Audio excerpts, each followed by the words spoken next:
Pastor Stu Weber reveals the harrowing experience that his friend Larry had as he was driving over Mount Hood Highway on a winter night to go from Portland to Central Oregon. Now, if you've traveled over that, as I can see from several of your faces, you know what that highway's like. Larry had intended to get away a little bit earlier, but he was held up by a business meeting. And then climbing into his rental car and heading towards Highway 26, he was, of course, as any of us would be, delayed by Friday evening traffic. So it was pitch black as he came out of the foothills and into that mountainous area. Already hampered by poor vision, Larry was additionally stressed by a maddening inability to figure out the high beam setting on the rental car's headlights. Not that the headlights would have helped much that evening, because on this particular night, as he began the steep ascent over the hill, a misty fog settled in, making matters infinitely worse. From Larry's perspective, he could not see any more than 3 to 5 feet in front of him in the blackness of that evening. Even that would have been endurable had he been able to see the white lines on the road. But there was nothing visible from his eyesight, because in the Pacific Northwest, the mountain roads are heavily sanded in the winter time, obliterating the center line on the highway and that very important white line letting you know where the shoulder is. Because on this particular beautiful road, right off the edge of that white line, if you could see it, was a sheer drop 200 to 500 feet into a dark, deep, foreboding valley. And with all these factors encroaching in on him, panic set in to Larry's life. He was petrified of going forward because he couldn't see. He was thinking, I need to go back. But there's no way that he could back up. He might go right over the edge of the cliff. And he can't stop because someone might hit him. So he was absolutely consumed by fear. And he did what any good Christian would do when you're consumed by fear. You start making a bargain with God. You start confessing and reconfessing sins. As I've been stuck in those situations in huge surf, thinking that I was going to die, I was making up sins to confess. That didn't make a difference. Anything to get God's attention. And that's exactly where he was at. He made bargains with God. He pleaded with God. I promise, I guarantee I will keep my promise if you would just safely get me out of this fog and off this road. And God in his grace was good to Larry, and he got him home. You know, every one of us at some point in time will find ourselves in a situation that could arouse a sense of panic, a potential crisis. We find ourselves moving too fast through life, uncertain of what lies ahead, shrouded by the darkness of anxiety that kind of sweeps in around us. We can't see the lines on the road of life that we're traveling. We're wondering, where does the road end and where does the cliff begin? But in our moments of monumental anxiety, we have a Father in heaven. And he promises to guard us, and he promises to guide us, and he promises to get us home safely in his time and in his way, as he takes us through the treacherous twists and turns on the heavy routes that are sanded with life. David describes him in his most famous of all psalms as the Good Shepherd. And we know who he is, because we're told from his own lips in John 10:11, I am the Good Shepherd. So I want you to picture Jesus as we're moving through this incredible psalm, because it's all about Jesus, the one who watches over his woolies, the one who's very fond of his flock, the one who cares for Christians and all the crises that we face in life. Now, in this familiar psalm that we're going to spend 2 weeks examining, we're going to learn The Good Shepherd, number one, comforts us in our frailty. Number two, conquers our foes. And then number three, calms our fears for the future. So once again, he comforts us in our frailty, he conquers our foes, and he calms our fears for the future. Throughout the psalm, you will see David does not refer to him as the shepherd. He does not call him our shepherd. He refers to him as my shepherd. And that's the way the psalm works. If you can't call him my shepherd, they're just words on a page today. So please keep that in mind. This is a very intimate, passionate, and personal psalm. Most likely not written by David when he was a young man, but as an older king, having gone through all the experiences and the twists and treacherous turns of life. Now, today we're going to discover, as you can see in your outline, three great facts about this Good Shepherd. Fact number one, David says, the Good Shepherd completes me. He completes me. Let's say the familiar words of verse 1 together. Ready? The Lord is my shepherd, I shall not want. Now, when David uses the word Lord, he uses the word basically Jehovah. Now, Jehovah is a very interesting term because it combines three tenses from the ancient Hebrew language. First of all, there is the future tense Yehi, Y-E-H-I. Yehi, it means he will be. Secondly, it takes care of the present tense Hove, which is he's with me now. But it also deals with the past tense Haya. So we put all three together. We take the first three letters of Yehi, which is Y-E-H. We take the middle two letters of Hove, which is O-V, and the last two letters of Haya, A-H, and we have Jehovah. Jehovah. The God of the future, the God of the present, the God of the past. Which means what? He is everything to me, and he completes me. And we're told about Jesus in chapter 2 and verse 10 of Colossians, in him you are complete. He can meet all your needs. But the most significant word in the first line is the word my. My. The pleasant sounds of a neighborhood are interrupted by the sudden screech of the rubber of tires and then the sound of thud as a little boy bounces off the hood of a car. Some of the neighborhood shouts, "The child was hit by a car." And then the front door opens and a mother comes running across the yard screaming, "My child was hit by the car." Ladies and gentlemen, there's a world of difference between the word thee and my. You can't compare the two. The question of the hour, is he my shepherd? Does he own me? Are we intimate? Do we walk together hand in hand? Not just the shepherd, but my shepherd. There was an elderly pastor who had finally retired after many years of ministry.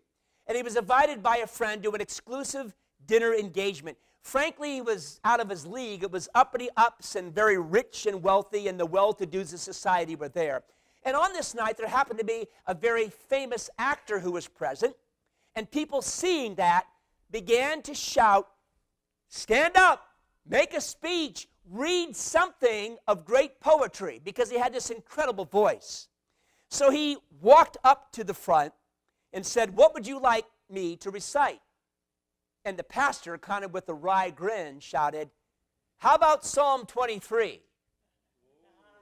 And looking at him, he seemed to note that he was a minister. He said, "Okay, sir, under one condition. After I'm through, that you will stand and recite it as well."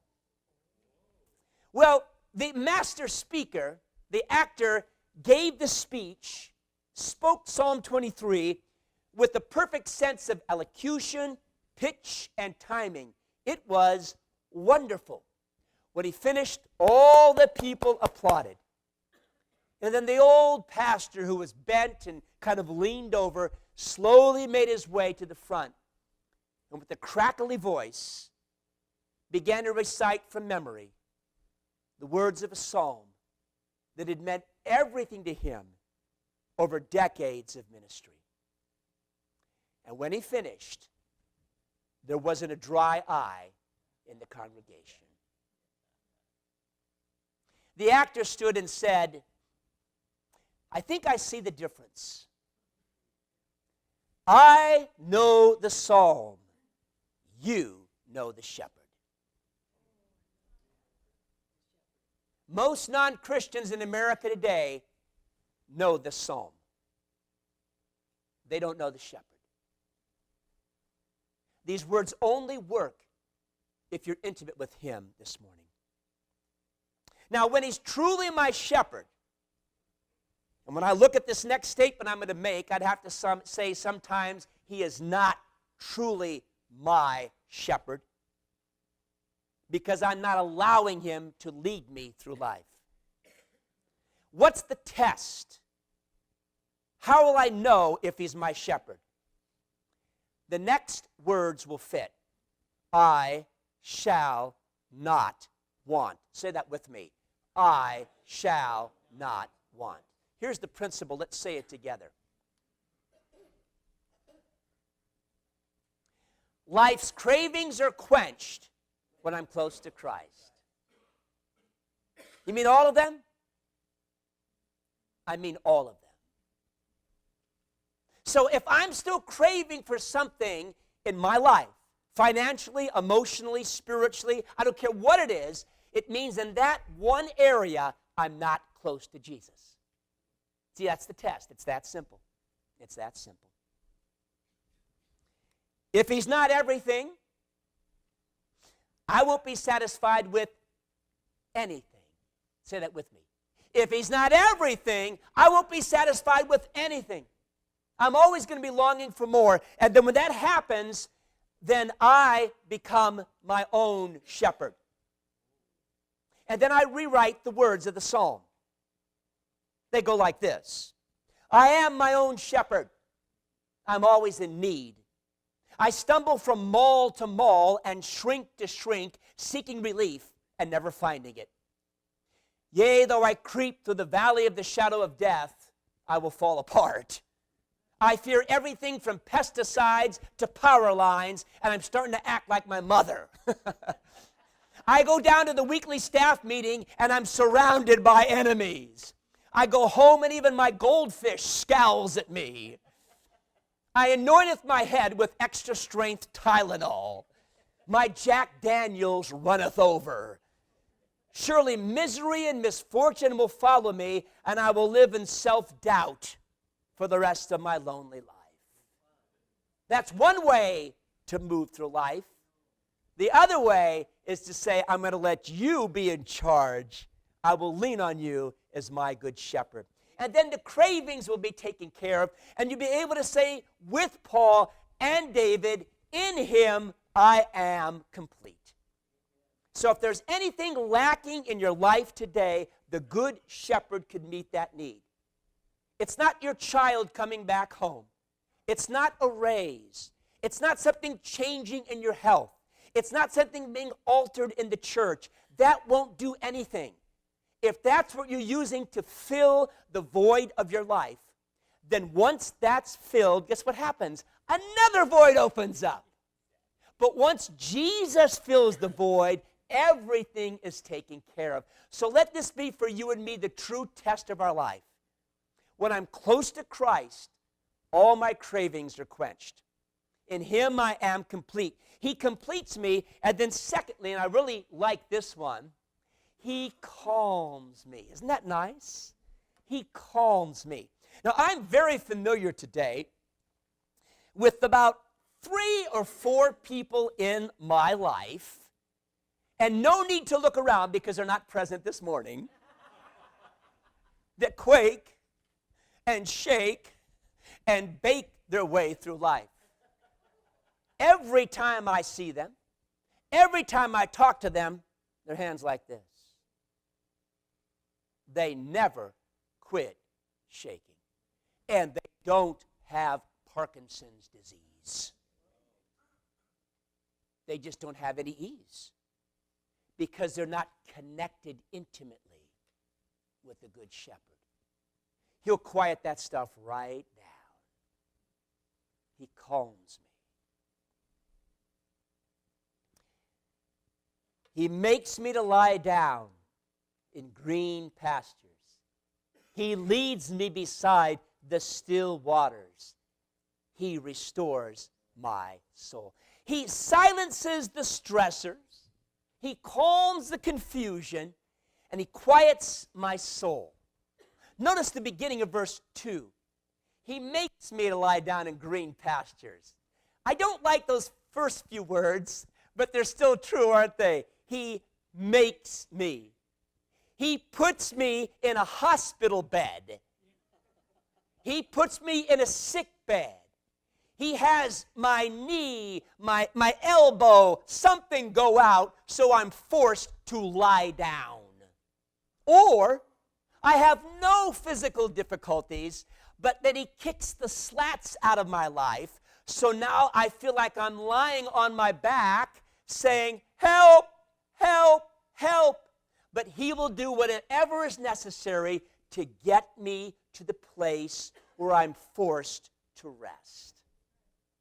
He will do that. I promise he will. He's doing that for some of us today as I speak to you right now.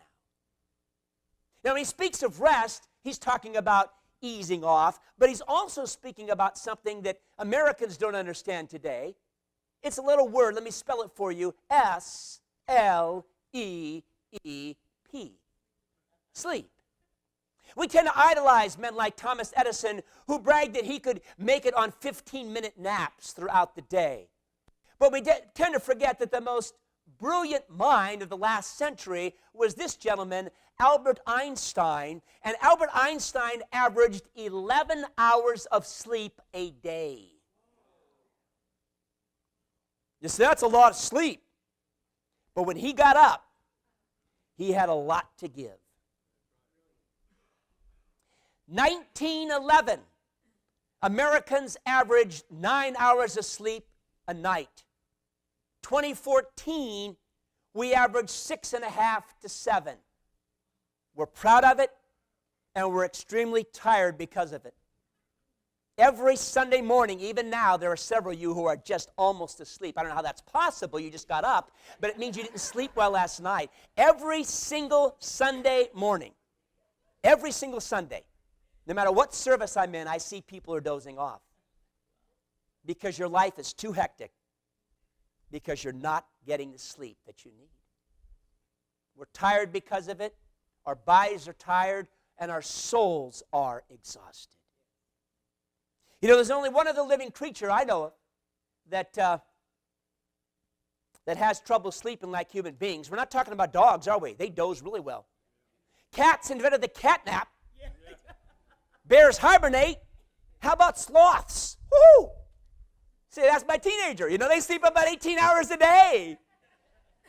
But listen, sheep can't sleep. Did you know that? They're just like human beings. That's why Jesus called us sheep. They have a real tough time lying down. For a sheep to sleep, everything has to be perfect. No predators, no tension in the flock, no bugs in the air, no hunger in the belly. Everything has to be perfect, just like human beings. And sometimes when things are perfect, we put our head on the pillow and then we invent something that isn't perfect so we can be anxiety-stricken, so we can lose our sleep at night. So we'll see today, and we're going to see again next week. You may have thought for years, it's so wonderful, it's so special that God calls me his little lamb. Don't be so excited about that. Okay. He's just telling the truth about who we are. Sheep are frightened animals. So are human beings. If I'm honest with you today, and I will be, I have to admit that my life, for a large part, has been governed by numerous fears.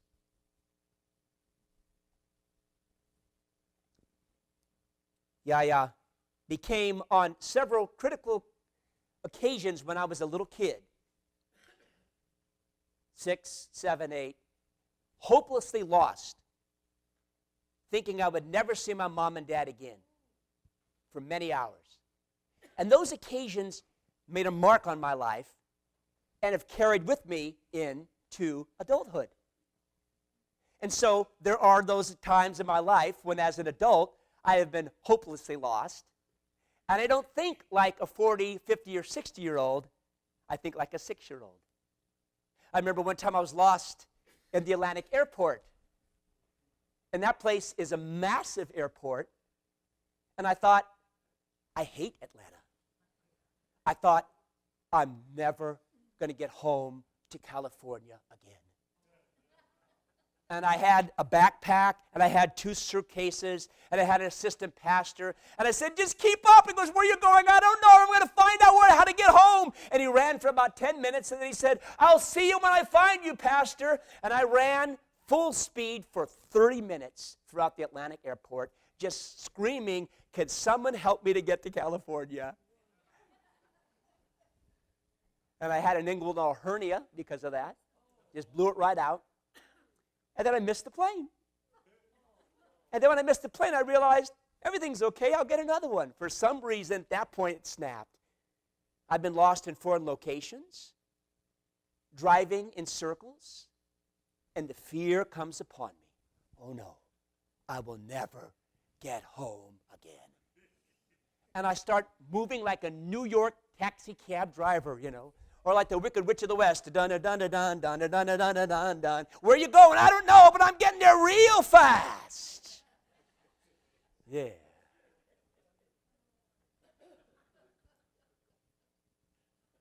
Was talking with a brother last night and his wife about our joy of being stuck in tight places, right? Oh yeah, I've got claustrophobia. If I get into not an escalator, but an elevator, and we go up, and it stops, and the door doesn't open in about 2 seconds. 2! Fears of abandonment, fears of the disapproval of people. Chose a good job, right, to deal with that one, huh? Yeah, really smart, yeah. Hey, you may wrestle with a few fears of your own.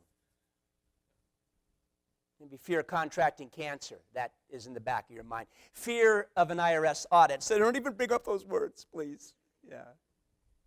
Fear of the disapproval and the rejection of your children. Fear of depths. Fear of water. Thank God I don't have that one. Fear of heights. A young Legion who had a summer job as a welder's assistant, and he never welded before in his life. And wouldn't you know, they put him to work on the 17th floor. Guy has a fear of heights. All these little, pieces of steel that are jutting out over nowhere. And he's just working day after day, petrified.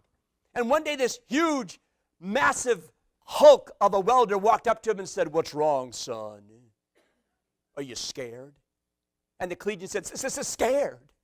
I've been trying to tell you for 2 weeks that I could quit, but I couldn't get it out of my mouth."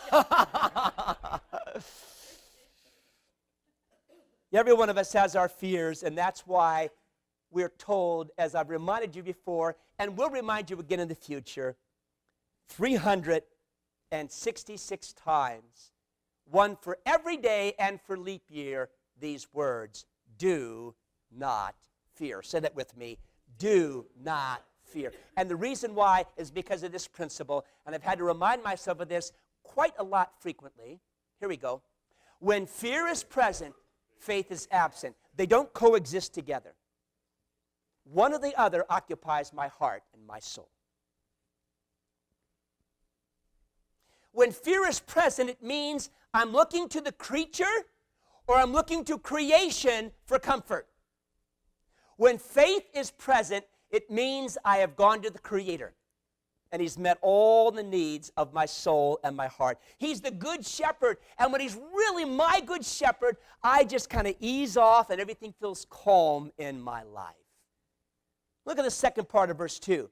He leads me beside the quiet waters. What does the old King James say? He leads me beside the still waters. A little preschooler came home and told his mom that he thought it said, he leads me beside distilled waters.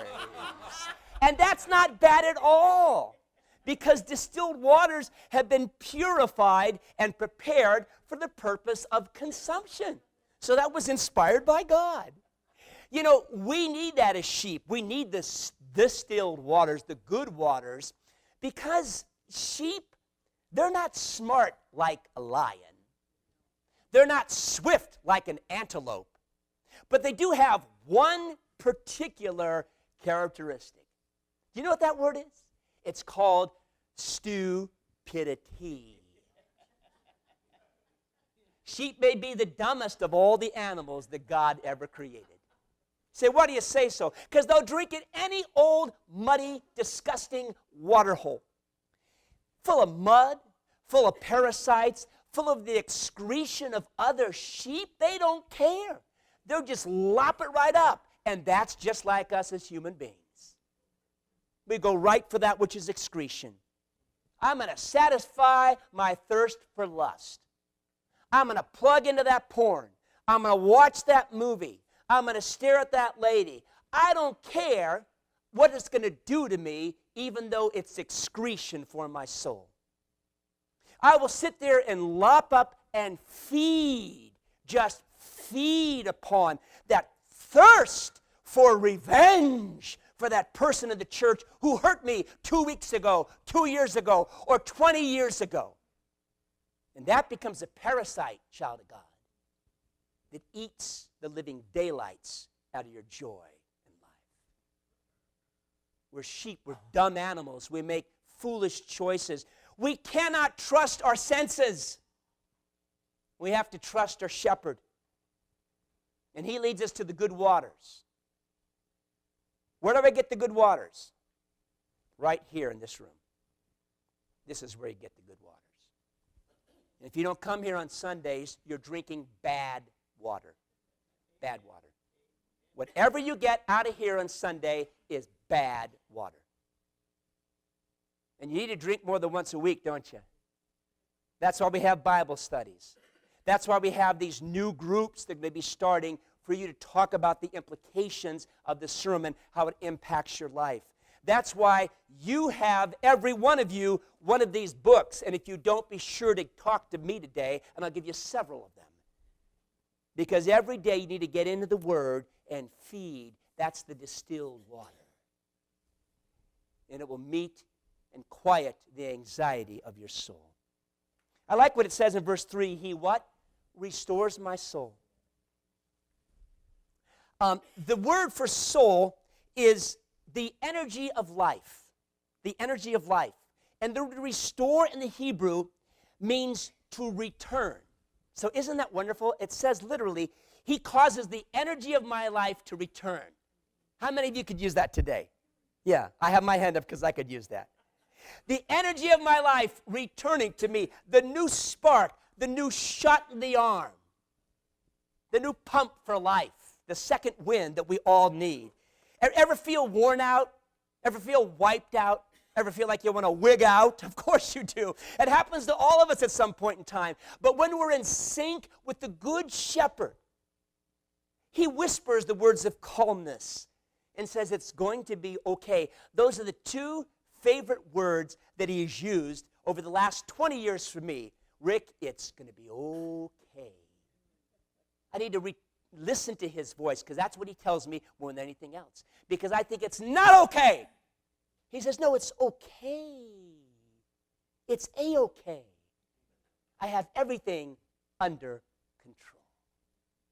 And that's why I start every day with that prayer. I have to remind myself, our Father who art in heaven, higher than my problems, higher than my anxieties. He's the one who makes everything okay for me. He's my good shepherd. And then verse 3 says, He guides me in the paths of righteousness for his name's sake. The right paths. Philip Keller, who's a shepherd, writes, sheep are notorious creatures of habit. If left to themselves, they will follow the same trails until they become ruts, graze the same hills until they turn to desert wasteland, pollute their own ground until it's corrupt with disease and parasites. Many of the world's finest sheep ranges have been destroyed beyond repair by overgrazing, poor management, and ignorant sheep owners. What causes weariness? What creates depression? Yes, that's right. It's traveling over the same route and the same rut and playing the same old broken record again and again and again and again and again. Someone hurts me, unintentionally or intentionally. And so I say, like water off a duck's back, it's gone. Of course not, because sin makes masochists of it all. Every one of us wants to be a masochist. We take that to heart. We record it permanently in our brains. And then we spend the next 3 weeks pushing rewind, play, rewind, play, rewind, play, and going over and over and over and over again what this person said or did to hurt me. Maybe my situation at work is a bit tenuous. I can't see any hope for advancement in the near future, so I torture myself every day with feelings of fear and failure. Maybe the church isn't implementing your ideas and your programs and your plans at the pace that you've set. You know what Orange Coast should look like, and that would be great if you died for Orange Coast. I know what Orange Coast should look like. That would be great if I died for Orange Coast. But you don't have the solution for Orange Coast, and neither does Pastor Rick, because none of us could ever claim to be the Good Shepherd. But sometimes we edge him aside, don't we? The problem is, I can't force people into my programs, plans, and procedures. Let me tell you, I've been trying for 39 years full time, and it doesn't work. It doesn't work. But that's okay, I'll keep doing it, because I'm a masochist. And now I'm in a rut. And now I'm depressed, and I'm emotionally destroyed, because I won't say, Jesus, what do you want? I'm saying, Jesus, I'll tell you what I want. And ruts are no good. You're going nowhere. In the Canadian Northlands, there are just 2 seasons, winter and July. When the black roads begin to thaw, they become muddy, and vehicles traveling through those backwood countries have deep ruts that become frozen, especially when the winter season returns. Those entering the primitive area during the winter months will come across signs that read as follows. Driver, please choose carefully which rut you will drive in, because you'll be in it for the next 20 miles. And then the question of the hour is, how many more miles must I be stuck in the rut that I'm in today? How many more minutes or moments or days or weeks or years, or for some of us, oh God forbid, but for some of us, decades in the same silly rut, until we say, Good Shepherd, will you guide me in the righteous path, which means the right path, the good path, for your sake and not mine? He wants to do it, but he can't calm me if I don't want to be calm. I've discovered that in my life. If I want to be angry, I'll be angry. If I want to be depressed, I'll be depressed. Those of you who wrestle with depression know what that's like, don't you? At first, you're lightly depressed, and then people could lift you out, and then you start kind of allowing yourself to slip down the dirt clods that lead into this 30-foot pit, and then pump, you hit the bottom, and then you want to sit there. Then you get tired of being in the pit of depression, and then someone says, I'll drop down a rope. And you go, no thanks, it's too much effort. I'll send you a ladder. No, I don't feel like walking today. How about an elevator? See, I want to be depressed. I want to be stressed. I don't want to be calm. And the good shepherd waits and he taps his foot. He said, whenever you're ready, I'm here for you. But because he is a gentleman, he doesn't say, you'll be calm right now, presto. Wish he would. Doesn't do that, does he? He waits for me to want him. And when I do want him more than life, and when he completes me, he will also calm me. And then the third point, which will take us into today and will amplify far more next week, is number 3. He cares for me. He cares for me. And then, verse 4. How about if we quote it from memory? From the old King James.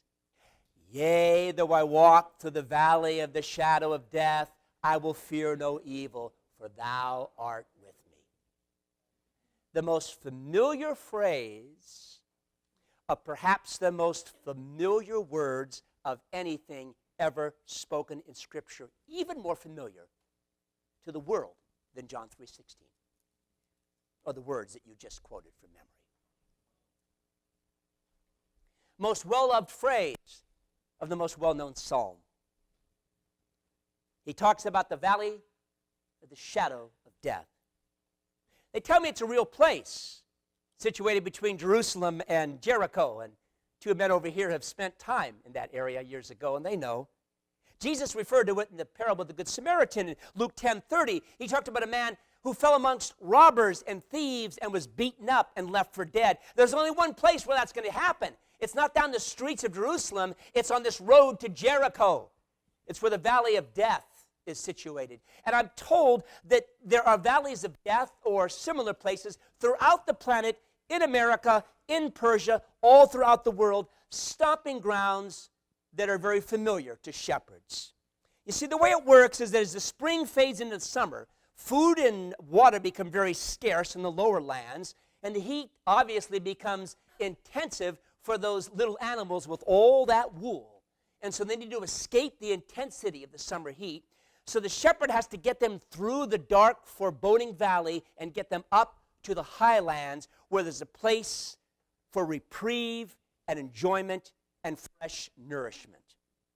But he must go through that valley of the shadow of death, the towering areas where cliffs abide on both sides, and in the rocks and crevices and caves of those cliffs are the cougars and the bears and the coyotes who are ready at any point to have mutton for meal. And then the weather changes really rapidly in some of the deep areas as well.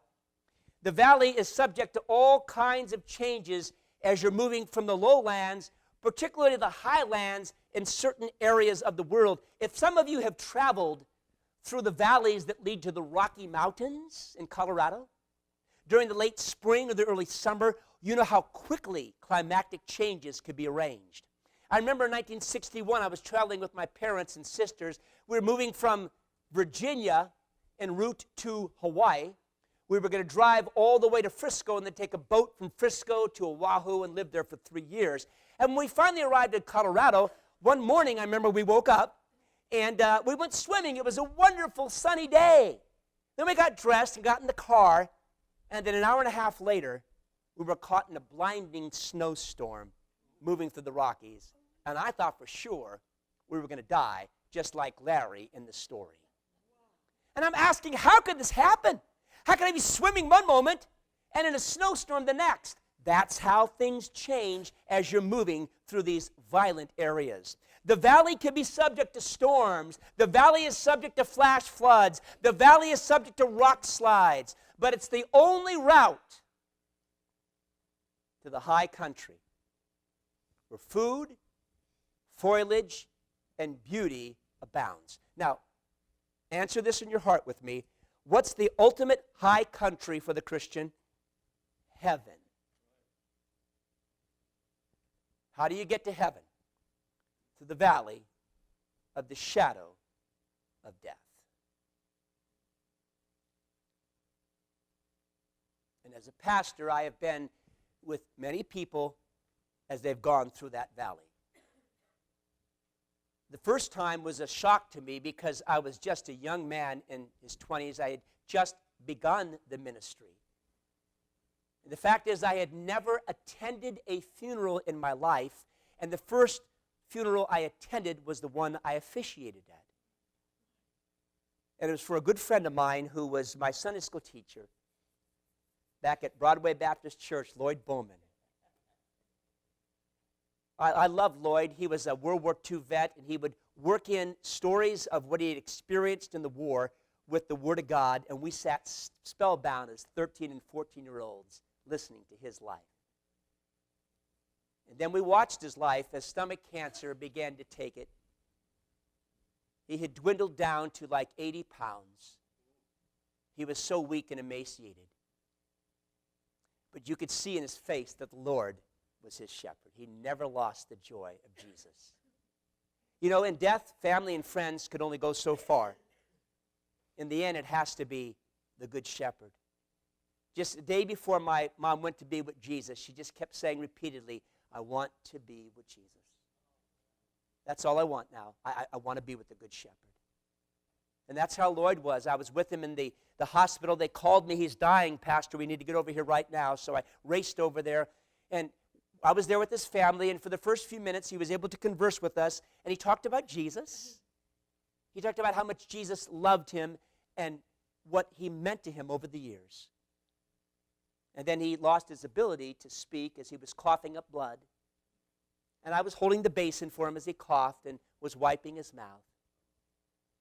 And he was in pain, but there was no grimace. There was no anger or anxiety. He had perfect peace. And all of a sudden, he just stopped coughing. He looked at me and smiled, and he was gone to glory. His body had wasted away to 80 pounds. But do you know where that good Woolie was for the last 3 weeks of his life on Sunday mornings? He was in church. He wasn't making a mistake. I'm too sick to come to church. He was so sick, he had to be in church. Those are the kind of examples that made me into the man that I am today. Those are the kind of people who said the good shepherd is more important than rest or being with family or doing some other kind of nonsensical thing on Sunday morning. And he set an example high for me to follow for the rest of my life. And I've done that, at least in one area. I have a lot more to do, but I did in that area. The good shepherd saw him through the whole crisis and took him to glory. Yea, though I walk through the valley of the shadow of death, I'll fear no evil, for you are with me. We say that, and sometimes we still have fear and anxiety come across us. We don't want it there, but it arrives. And in those moments, we need to look for the shepherd to guide us through the opening, the way out. Happened to me just recently. I had a disturbing visit from Rabbi Corey. He came and said, Pastor, we're leaving. And he felt bad about it, but they have found a place to purchase. And the good shepherd was saying, Rick, trust me. Trust me. Because all I thought about was ching, ching, ching. Because the moment they leave, we need to come up with $3,200 a month or we're out of this building.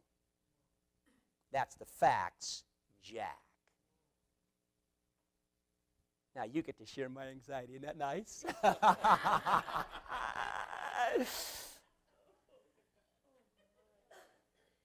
The was sharing that with my pastor friends the other day as we gather once a month in my office, and they're saying, Rick, this is for you more than for anyone else. That's why God's doing that. I said, I think you're right, See how God's been with you all through the trials and the tough times of life, and he's seen you there? He's asking you to trust him in this trial too. And so at first I was, hey, everything's okay, there's no problem, because we have some potential leads. So I started making the calls and chasing them down. And on one particular day, every single lead shut down. Every single door locked and bolted. And right after that ended, I got in the car to visit one of the older members of the congregation, and I could feel anxiety starting to come up from my feet as I was driving, and it was reaching up to my armpits. And I remembered the principle I share with you: when fear is present, faith is absent. And I said, Good Shepherd, I need you. I can't see anything except where we're going to go. And I said, show me a way out. And guess what? The next morning he answered that prayer. Now we're going to keep looking for someone to come in. But until we do, we have to meet that need. And a member of this congregation called me and said, Pastor, God's given me a solution, and I believe it is the solution, and we're going to follow that. He said, there's the need of $3,200 a month. Is that right? I said, yes. He said, do we have 100 adults in this church? I said, we have more than 100 adults. He said, Pastor, what if every adult would pledge to give $32 a month? That's $8 a week above their normal giving right now. We'd have no problem. Could we do that for the glory of God? And I said, I will. And I'm putting it out to you as a congregation today. And I'm going to send every one of you a letter. And those of you who don't have the address, I'm going to hand give you a letter and ask you to make that commitment until the time when God chooses another route to meet this need. And when that comes, we'll let you know. But see, that's the way through the valley of the shadow of death that God may have brought us into right now. When the labyrinth closes in and you can't find a way out, you look for that way. I read of one particular man who has a fear of crowds. Whenever he's circled with groups, his breath grows short and he begins to panic and he starts to sweat like a sumo wrestler in a sauna. And it's happened to him when he was with a friend standing in line with a group of people to see a film, and the crowd began closing in like a forest, and he started to run, and his friend grabbed him. He said, don't run, stop, and take some deep breaths. Incidentally, that's a good thing to do when you're panic-stricken. Go like this. Do it with me now. Ready?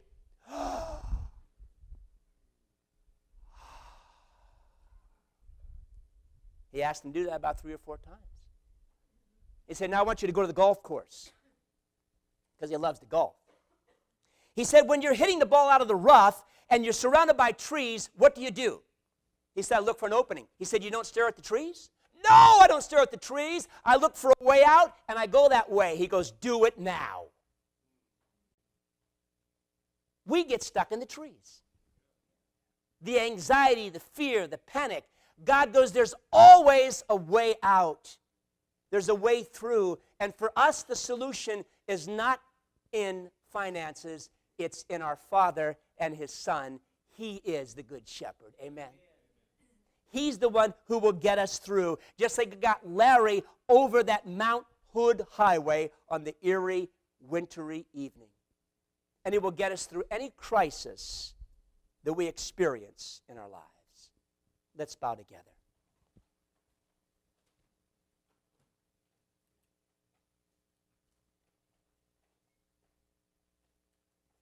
Every one of you are familiar with the words of this very famous psalm. But are you friends with the Good Shepherd? You know, Jesus said in John 10:27, my sheep hear my voice. I know them. They follow me. Does He know you? Do you follow Him? If not, at this moment in time, you could release your life into the care of the Good Shepherd. Right there where you're seated, you could make a decision, and you could pray this prayer in your heart. Jesus, thank you for being the ultimate shepherd and dying for my sins to provide the path of righteousness to heaven with you. I forsake my life of sin. I release my heart and future into your capable hands. Right now I ask that you will make me your son or your daughter. Accept me into your flock, into your family. I pray in Jesus' name. Amen.